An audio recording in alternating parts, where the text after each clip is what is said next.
அயோத்தியில் வருகிற ஜனவரி 22ஆம் தேதி நடைபெறும் கும்பாபிஷேகத்தை முன்னிட்டு இன்று ராமர் கோவில் கருவறையில் குழந்தை ராமர் சிலை நிறுவப்பட்டது. இதற்காக நேற்று விவேக் சிருஷ்டி அறக்கட்டளையின் ட்ரக் உதவியுடன் சிலை அயோத்தியில் உள்ள ராமர் கோவிலுக்கு கொண்டு வரப்பட்டது. நேற்று மலர்களால் அலங்கரிக்கப்பட்ட லாரியில் ராமர் சிலை கொண்டு வர ஏற்பாடுகள் முழுவீச்சில் நடைபெற்ற போது ஜெய் ஸ்ரீராம் கோஷங்களுக்கு மத்தியில் சிலை உள்ளே கொண்டு செல்லப்பட்டது. இந்த சிலையை வளாகத்திற்குள் கொண்டு செல்ல கிரேன் பயன்படுத்தப்பட்டது.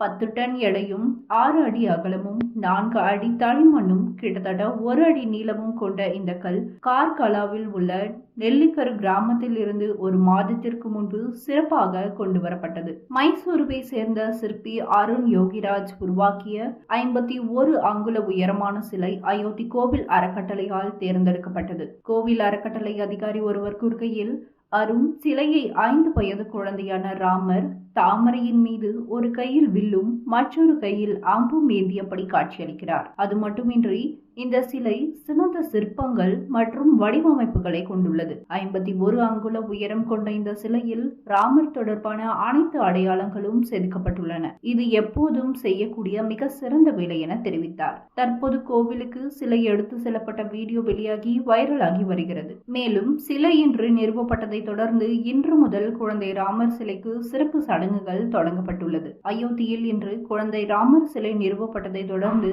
யாகங்கள் நடத்தப்படும். அதனைத் தொடர்ந்து கணேஷ் அம்பிகை பூஜை, வருண பூஜை, மாந்திரிகா பூஜை, பிராமண வரன் மற்றும் வாஸ்து பூஜை ஆகியவை அடுத்தடுத்து நடைபெறுகிறது. குழந்தை வடிவிலான ராமர் சிலை சன்னதிக்குள் நுழைந்த நிலையில் நாளை அக்னி ஸ்தாபனம், நவகிரக ஸ்தாபனம் அமைத்து சிறப்பு பூஜைகள் நடைபெற உள்ளன. ஜனவரி 20ஆம் தேதி ராமர் கோவில் வளாகத்தில் சர்க்கரை, பழம் மற்றும் பூக்களை கொண்டு பூஜைகள் செய்யப்பட இருக்கிறது. இதைத் தொடர்ந்து இந்நாளில் கோவிலில் பல்வேறு நதிகளின் நீரால் சுத்திகரிக்கப்படும். மேலும் கோவிலின் கருவறையை சரையு நதியில் இருந்து கொண்டு வரப்படும் புனித நீரால் கழுவப்பட்டு வாஸ்து அமைதி மற்றும் அன்னாதிபாஸ் சடங்குகள் நடத்தப்படும். தொடர்ந்து ஜனவரி 21ஆம் தேதி 125 கலசங்கள் உள்ள புனித தீர்த்தங்களை கொண்டு குழந்தை ராமர் சிலை சுத்தம் செய்யப்படும். இதைத் தொடர்ந்து 22ஆம் தேதி ராம் லாலாவின் சிலைக்கு பூஜை செய்யப்பட்டு குழந்தை ராமர் சிலையின் கண்கட்டு அவிழ்க்கப்படும். காலை பூஜை முடிந்த பின்னர் மதியம் 12:20 மணிக்கு மிருகசீரிஷம் நட்சத்திரத்தில் பிரதமர் மோடியால் ராமரின் சிலை பிரதிஷ்டை செய்யப்பட்டு